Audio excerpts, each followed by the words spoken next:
Wayward Spirits. My name is Liz Ashley, and I am so obsessed with Supernatural that I decided to do some research, Winchester style, on anything and everything mentioned in the show.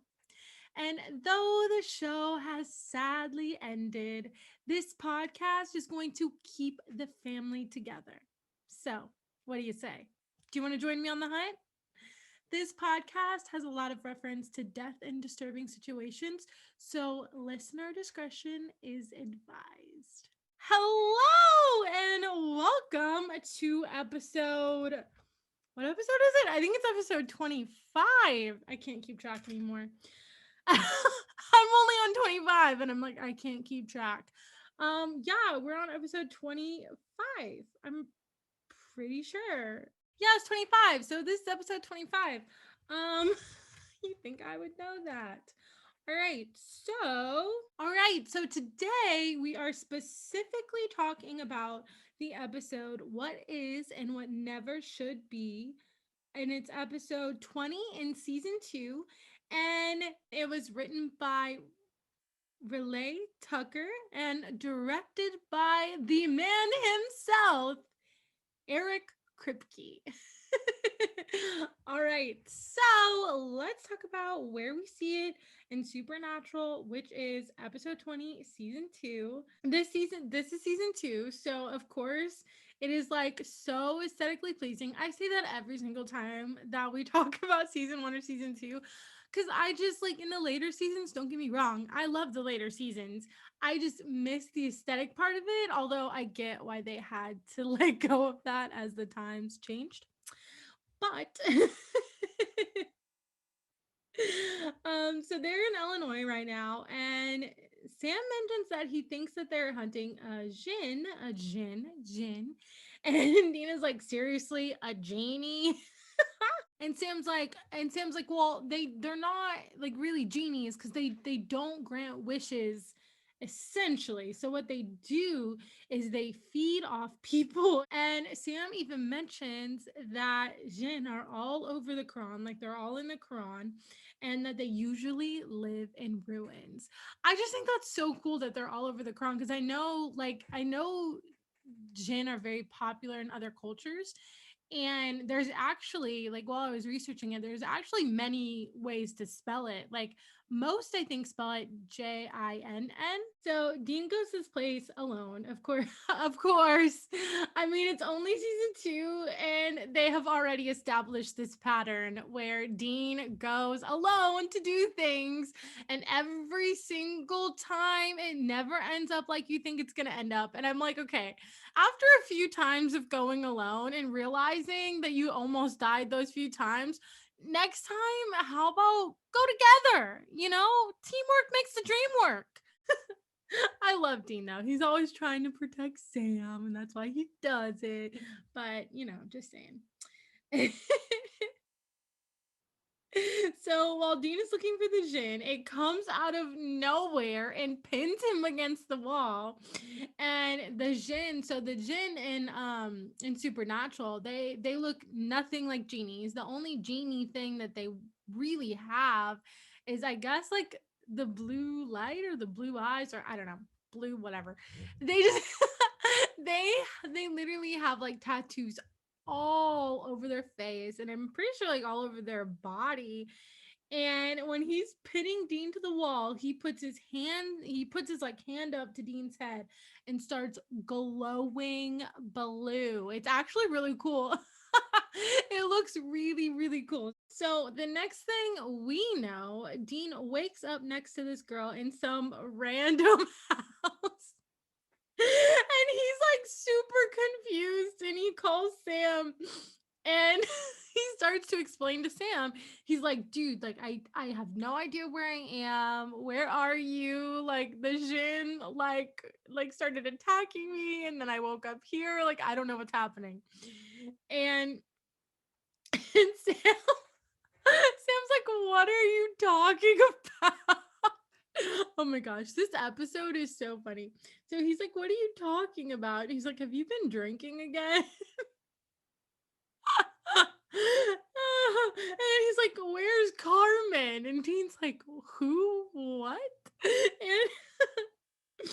so when Dean wakes up, he actually wakes up next to this girl, and her name is Carmen. And apparently, she's his wife. Yeah, I'm pretty sure she's his wife.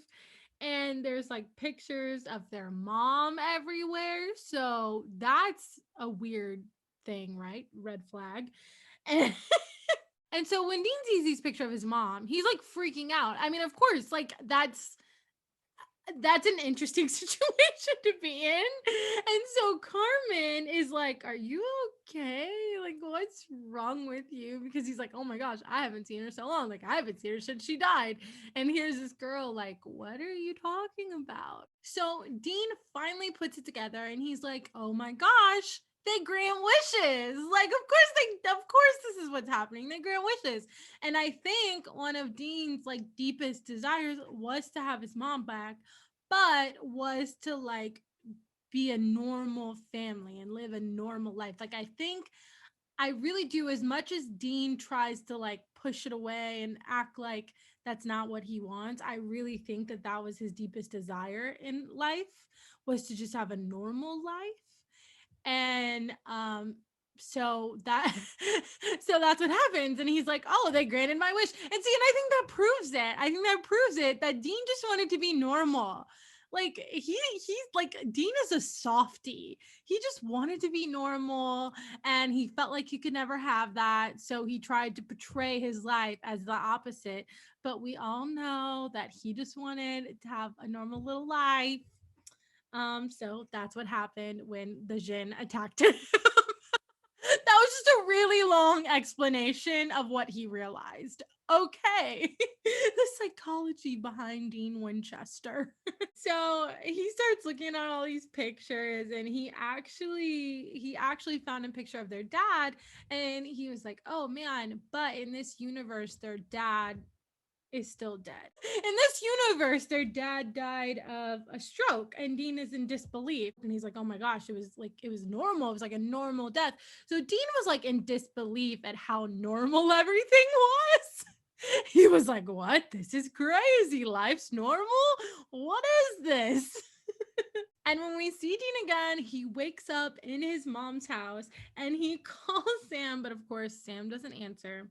And so he goes to college to pretend to be a student and talk to the like religion folklore professor, because even though I know Dean, like, even though Dean's enjoying it, I think in the back of his mind, like, he knows that this isn't sustainable. Like, this is not something that he can just like live with, because I think he knows that he knows that this isn't real. So he goes to talk to the folklore professor to see like to see what he knows about Djinn. Now, side note, I never knew you could become a folklore professor. Like, legit. I had no idea. I had no idea that that was like a profession until I watched The Vampire Diaries, and I was like, wait a second, wait a second, wait a. I guess when I watched Supernatural, I never like connected it. I don't know why, but I was like, wait, you can actually go to school for folklore and have a career in that? I was like, wait, I've been doing this all wrong. Like, I'm like, I'm about to graduate from business school, and I'm like, oh, like, don't get me wrong, I love business school, it was great and I learned a lot, but I was like, man, I didn't know that this was an option. But anyway, the professor tells Dean that a lot of Muslims believe that jinn are very real, and Dean's like, "Yeah, I know," and they grant wishes. And the professor's like, "Now, these are mythical creatures, right?" I feel like this always happens to them when they go to professors. All of the professors are like, "This isn't real, right?" Like, and every time they're like, "Yeah, whatever." And I just find that so funny, because that happened. That happened to them in the Amazon episode. I think there's another episode it happens to them in, but I just think it's so funny. And of course, Dean's like, "Yeah, I know, but does the lore say that they can actually grant wishes without you saying it out loud?" Because remember, like, he just got attacked. Like, he never like he never said anything. He never answered any questions. Like he never, you know what I'm saying? Like he never said anything. And so and so the professor's like, well, supposedly, yes, they have godlike powers and can alter reality in the past, present, and future. And he's like, okay, but why would it do this? And the professor's like, son, have you been drinking? But that's crazy that Djinn have so much power. Like, it's kind of insane that they can do all that. Like, literally. All right. But I guess it is kind of like a genie, like, except for they're evil. Small little factor. Except I do think in most movies, genies are not always nice. And sometimes they like play tricks on you and there are loopholes. So it kind of goes with the Djinn lore. Okay, and this part was so depressing. Like Dean goes out to the car and looks in his trunk and there's nothing. There's nothing in his trunk. Like that is the most depressing feeling. Like I don't know. I don't want to know. It's so depressing. I'm like, no, that's sad. And of course Dean says, this is such a funny line. He's like, who would have thought, baby? We're civilians. I think that's so funny. I don't know why. And of course, when he goes back to his mom's house, he's like super excited because he gets to see his mom and he hasn't seen her in like, since she died when they were kids. And he's so excited that he wants to mow the lawn. Like he wants to mow the lawn because he wants to be normal. That's what he wants. Dean just wants to be normal. And then that is when Sam and Jess come. So apparently it's their mom's birthday. And so Sam and Jess come. And, Dean doesn't really know what's going on with Sam because he's in this alternate universe now. And in this universe, Sam and him are not close at all, and it's so strange, and I don't like it because Sam is really rude to Dean, and I hate it, and I'm like, no, let's not do this. He's just so rude. Like, he walked in with Jess, and, Dean was so excited to see Jess at first because she died, and so Dean's like, oh my gosh, Jess, hey, and, Sam's like judging, and then he's drinking a beer and Sam's like, oh, starting off mom's birthday with a bang. It's like, shut up. Like, I get that this Sam isn't the real Sam, but I'm like, all right. And it's just sad because after the dinner, like, Dean is so excited and he's just so excited because this isn't his life, and he doesn't get to experience these family things. And it's just so sad because Sam just like cuts him down at every turn. And I'm just like, don't do that, please. Like, he was so excited because Sam and Jess at the dinner announced that they were engaged. And so he's like, oh my gosh, let's go celebrate. Let's go get drinks. And Sam's like, what is with this whole like, let's be buddy thing? Like, we don't talk. And that broke my heart. Like, legit, I know it wasn't him for real, but it broke my heart. And I'm like, yes, this is why this didn't happen. And I'm glad it didn't happen this way because they are meant to be best friends and brothers. And that is what's meant to be, not this craziness. Okay. So now, Dean is like, okay, I feel bad for Dean because he's like, oh, I'm going to fix it. And I'm like, you're in a dream. Like, I don't understand. Like, I guess at some point he started accepting it and like, was like, okay, well, I guess if Djinn can change the present and the future, like that's what they did. So I guess at this point he's accepting it because he's like, oh, I'm gonna fix things with Sam. And I'm like, but that's not the real Sam. You don't have to fix anything. Just get out of this universe. But he starts to change his mind when he sees, so he's watching TV and he sees the flight that Sam and him saved. And it was the one in Phantom Travelers. He's like, I saved that. He's like, but we saved that. And well, this is a different universe. They changed everything. They were never monster hunters. So of course, all of these people that they saved have died. And he's not okay with that, of course, because he's like, wait a second, I saved all of these people and now this is what's happening. And so this is when Dean, I think Dean is like realizing now, like, okay, I got to figure out how to leave this universe. Like, it's non-negotiable now. And so he goes to his dad's grave and starts talking to it. And he's like, everyone we saved is dead now. And he's like, I know what you would tell me. People's lives over my happiness, that's no contest. But why do I have to be some hero? I think that is so sad because he's right. His dad would say that. And like, I don't know how I feel about that because I'm like, okay, like, I get it. Like, if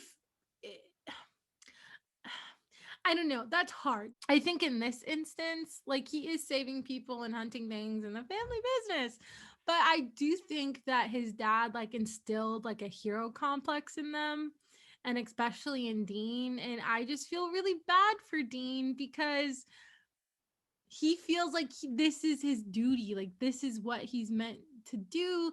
And while that's like a good thing and like it's a positive thing because he's saving people's lives, it's still really sad because Dean never got to have the life he really wanted, you know? So later on that night, Dean breaks into their mom's house to get Silver because he's going to confront the Djinn. And this part is like very reminiscent of the pilot episode because like Dean like tackles Sam and they broke into this whole fight because he thought that he was like breaking into their mom's house. And he's like, why are you breaking into mom's house? He thinks he's like drunk or something like that. And Sam's like, what's so important that you have to steal from our mother? And and Dean is like, you really want to know the truth? And Sam, of course, is like, yes. And Dean does not tell him the truth. He lies because he knows like that he's just gonna think he's crazy and not gonna let him go. So he's like, I owe people money. I'm like, okay, Dean. Okay. And then Dean proceeds to say, he said, look, if I don't come back, tell mom that I love her. And he's like, I'm sorry we don't get along, but I can't stay. I have to like fix this. People's lives depends on it. And of course, the Sam in this dream universe, whatever, is like, what did you just say? Like, what? Like, what does that even mean? I mean, could you imagine if someone said that to you? They're like, tell them I love them, and if I don't come back, I'm sorry, but I gotta fix this. People's lives depend on it. I'd be like, what are you doing? Like, what are you doing? So Sam, of course, gets into the car and Dean is like not with it. He's like, dude, you're just gonna slow me down. Like, you don't need to be doing this with me. Like, leave. And of course, Sam's like tough and he stays and he doesn't care. And so it's so cute. Dean calls him bitch and Sam is like so confused. He's like, what? He's like, what are you calling me a bitch for? I mean, it sucks because, he didn't say jerk back, but it's also really funny because Dean is just happy that, like, he has Sammy back, like, somewhat. And then, so while they're in the car, Sam starts looking through Dean's stuff, which is so stupid. I don't know why he decided to do that. And of course, he finds, like, blood and, stuff like that. And so Sam starts freaking out. He's like, why do you have blood? And of course, Dean's like, you don't want to know. Like, you don't want to know the truth. Like, you're not going to believe me. Like, just leave it alone. And Sam's like, I think I do want to know. And so he tells him, he says, look, I'm going to need a silver knife dipped in lamb's blood to hunt the Djinn. And he just tells him, and Sam's like, stop the car. Like, stop the car. Like, what are you talking about? Like, you're crazy. And and he's like, I know how it sounds, Sam. And he's like, okay, great. Then stop the car. He's like, I know how it sounds, but I promise you, it's all real. I feel like that's me all the time. Like when I talk about like ghosts or like other dimensions and stuff like that, I'm like, I promise you it's real, okay? Like I know it sounds crazy, but I promise you I'm not crazy. Like you every time I talk about lore because I'm like, I love this. I think some of this is real. And I'm like, I promise I'm not crazy. So they finally get to the place where the Djinn is, and Sam is like, what? Like, what is happening right now? But trigger warning. So when they went into this like warehouse place, they saw all of these dead bodies like hanging from blood bags everywhere. And this one girl, the Jin goes to, and he like touches her so she'll go to sleep, and then starts like taking all of her blood, like drinking her blood, and his eyes turn like bright blue. It's a very pretty blue. If I have to say, it's a very pretty blue. So after like seeing the Jin like put that girl to sleep and drink her blood, he realized what was happening to him. He was like, oh, they make you think that you're like in this new dream universe while they're killing you. And he's like, crap. Like, then he's like, I need to get out of this. And of course, you know, Dean, his way of realizing that this wasn't real, he was like, oh, I'll just kill myself, like I'll just stab myself, and that's how we'll know if it's real, because if I wake up, then then this is where I am in real life, and if I don't wake up, well, then it was real. That's a pretty big gamble to take, even though he was pretty sure it wasn't real. So Sam is trying to like convince him not to do it. He's like, what are you doing? Like, no, don't do that. He's like, are you crazy? But the more Sam tries to convince Dean to stay, Dean is like, you're not real. He's like, I'm pretty sure that you're not real. And Sam's of course like, of course I'm real. And and that's when he was like, well, if you're about to die in your dream, you wake up. And so that's where he got that trying to stab himself idea from. And which actually happened to me. That happened to me the other day. It was like a week ago. I had this crazy dream where I was in a car and I was with other people, and I was like in the back seat, and we were going through like this tunnel. But as we were going through this tunnel, we were trying, it was like from like an action movie. Like we were trying to get out of this tunnel, and I don't know who they were. Like I don't know who the people in the front were, but we were trying to get out of this tunnel, but before it fell, because it was like falling. And so we were trying to get out, but then eventually it fell on us and crushed us. But I like woke up right as like it was about to fall on us, but it felt so real.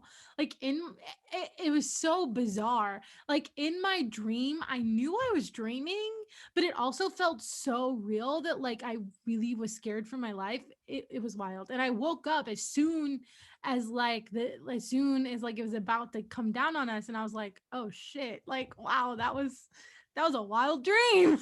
But now this is when this episode gets like extremely creepy. Not that it wasn't like kind of creepy before, but this is when this gets like uber creepy. So not just Sam now, it's like everyone. It's like literally every single person, like their mom and Jess and everyone is standing there. And they were saying like, why did you have to keep digging? Why wouldn't you just leave well enough alone? You were happy. And they try to like pull him in. They're trying to be like, you were happy, everything was happy, like stay with us, like creepy AF. And he's like, you're not real, none of this is real.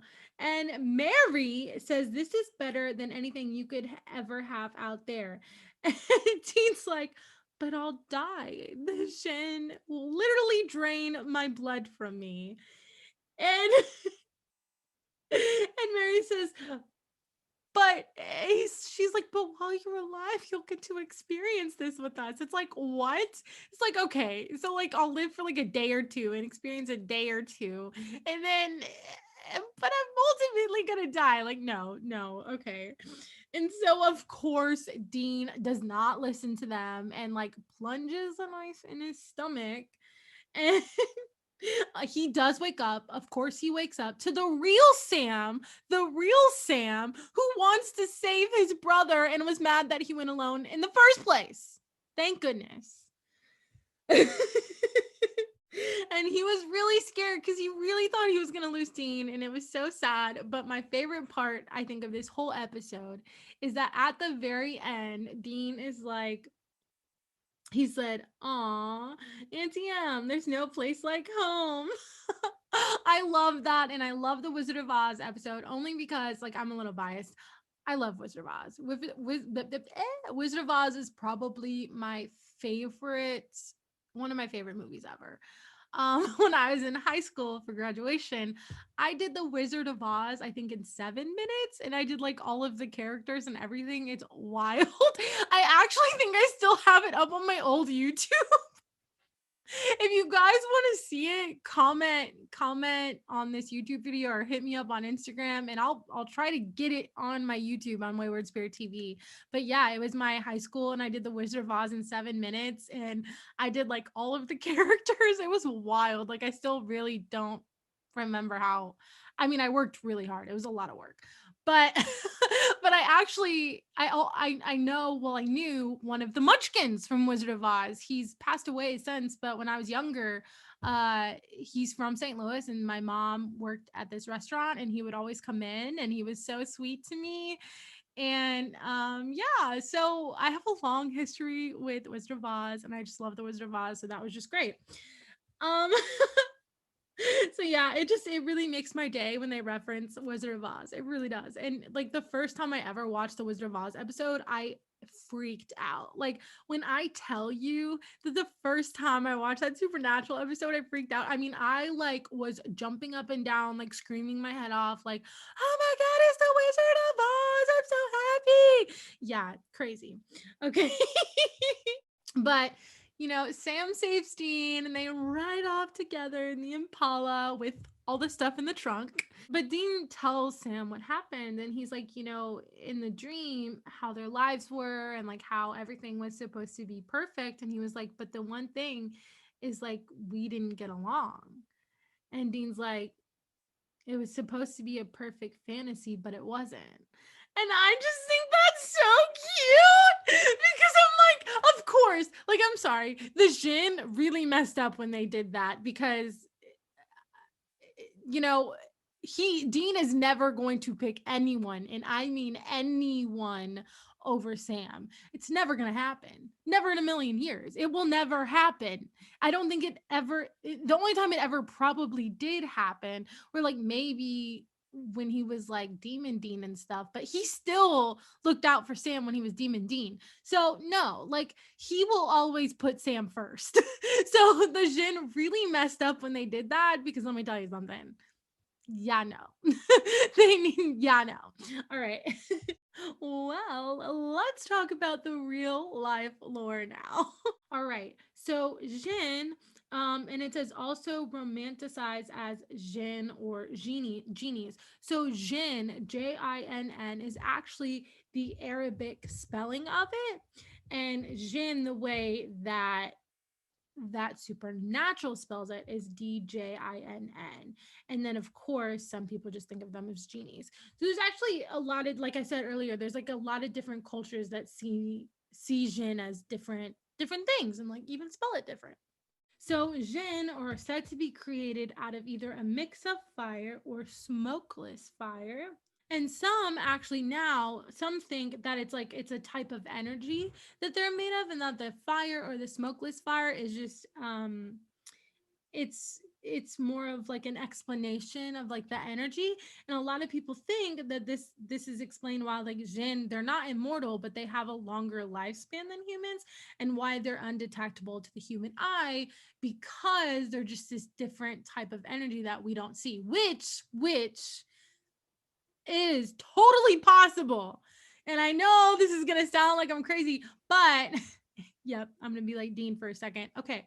So that could totally be possible, because there is actually, our eyes don't see the full spectrum of what's around us. Like, the human eye cannot see everything that is around us. So there is energy around us, and there is energy surrounding us that we as humans cannot see, which is why there are like that, like, like dogs and cats and like other animals, when weird things happen or when they get weird vibes, they start freaking out. Or like when a storm's coming, they start freaking out. It's because they can sense it and they can see things and sense things that we as human can't.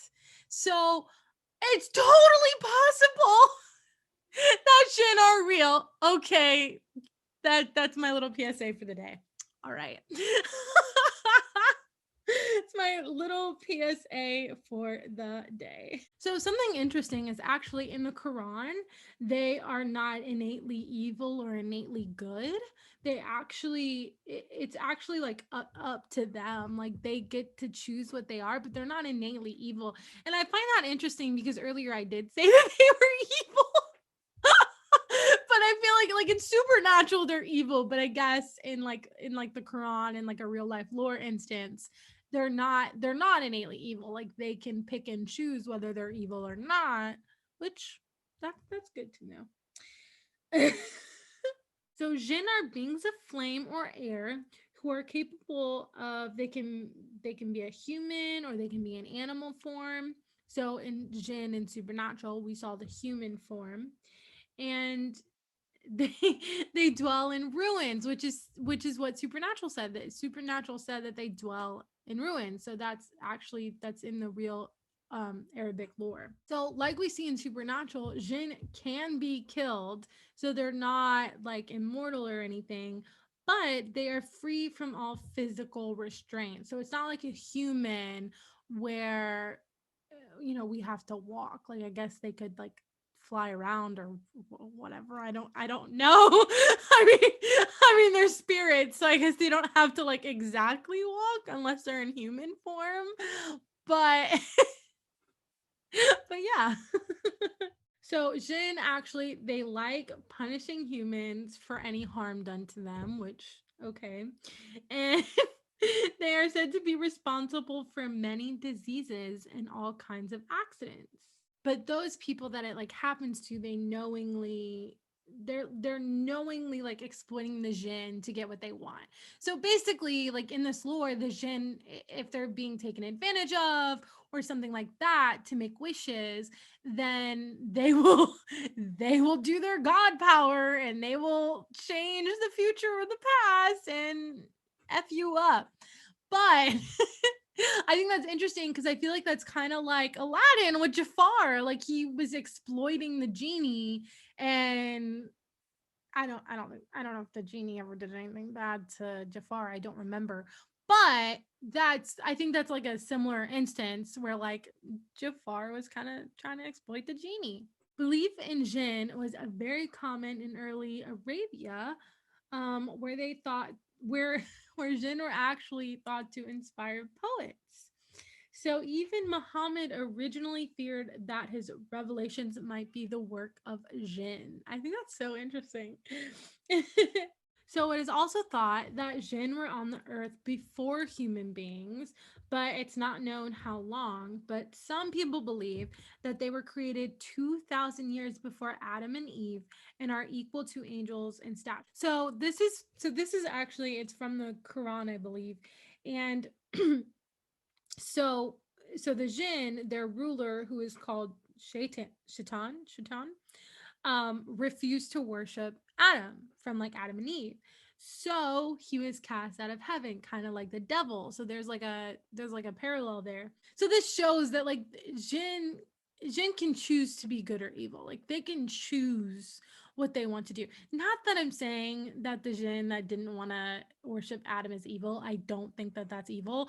And I don't think that like it's evil that the devil didn't want to like worship um God, or I don't know. Lucifer didn't leave for not worshiping God. He left because he didn't humans were not as great as he thought or whatever. I don't know.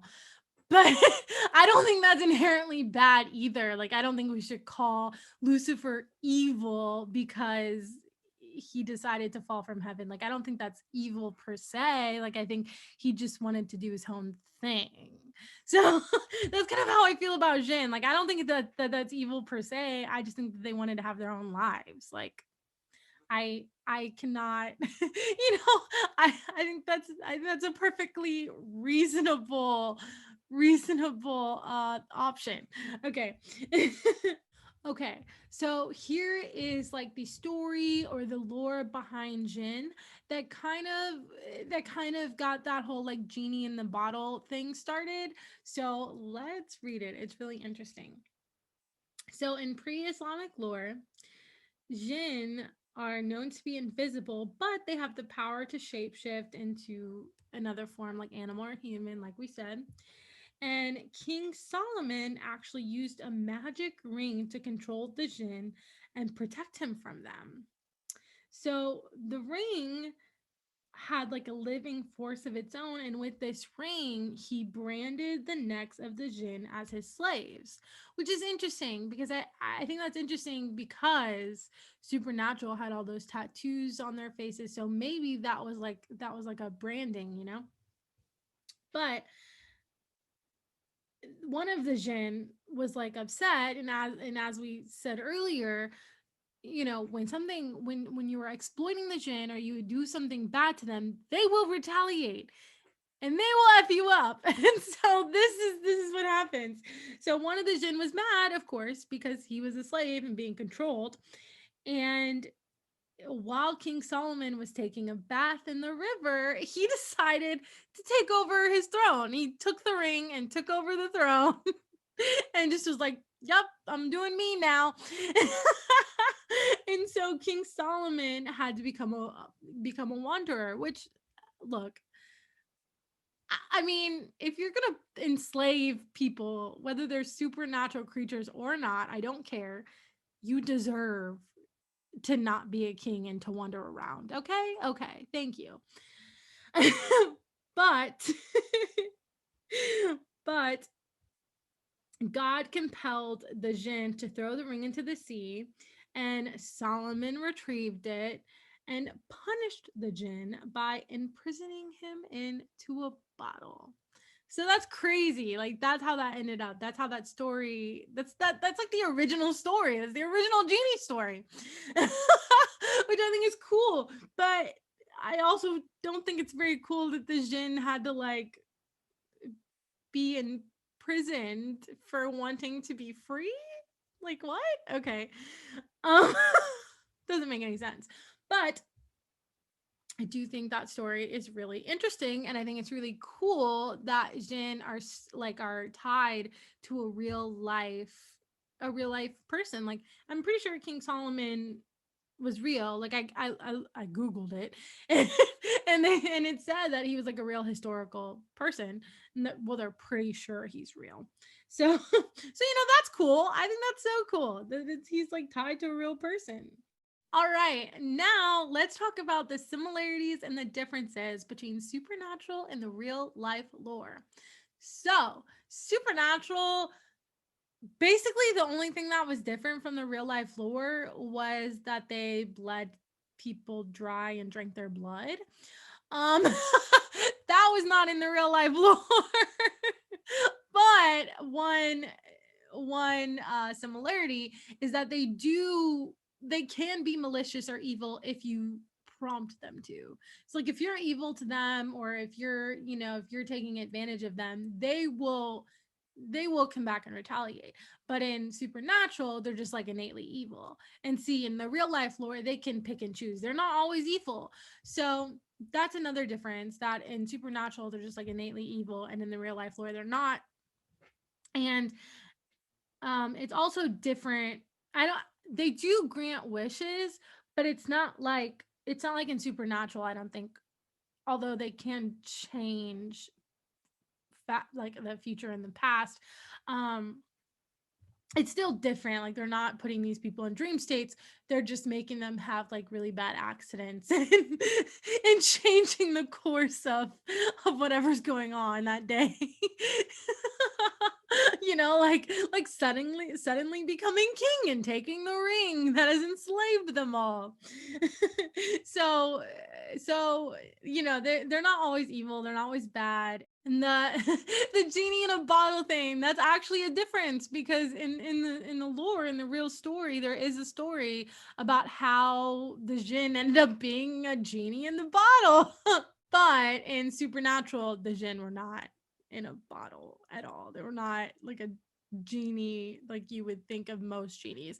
I think Supernatural made the Djinn a little bit more like edgy to make it scary because it was still scary, in season 2. But I do think that they did really well with the lore because they did mention that they lived in ruins. They mentioned that they were in the Quran. They had the tattoos all over their face, and like I said in that story about King Solomon and the Jinn, he branded them as like slaves. He like branded them. So I'm thinking maybe that creative choice came from that piece of the lore, which I think is really interesting. So yeah, there's a lot of like little minute differences and similarities, but for the most part, I think Supernatural did pretty good, and I think the creative choices they made on the Jinn were great. So yeah. All right. Well, thank you so much to all of my fellow Wayward Spirits for joining me on this journey today. And if you do not want to miss another hunt with me, make sure to subscribe wherever you listen to podcasts or subscribe on YouTube. Check us out, Wayward Spirit TV on YouTube. And subscribe, turn on post notifications so you don't miss the next episode. Because we will be back next week with Black-Eyed Children. Okay, so this topic is like amazing to me. I love this topic. Like, I'm a huge nerd about Black-Eyed Children, and I know there's not like Black-Eyed Children in Supernatural per se, but the lore's really freaking creepy. So I'm going to relate it to Sam and how he grew up drinking demon blood as a kid. I know it's an interesting relation, but I just have to talk about Black-Eyed Children. It's just, I mean, the lore is freaking creepy. Literally, you don't want to miss it. I'm serious. Like, I'm not even trying to be like, you don't want to miss it. Like, you really don't. This lore is insane. Okay. But if you are already wanting more Wayward Spirit Pod, find us on Patreon. There's all sorts of extra content on there, bloopers, the visual episodes to season 1 and 2 of Wayward Spirit Pod, behind the scenes, just all sorts of stuff. So go check that out, and I'll be adding more stuff soon. So go check that out.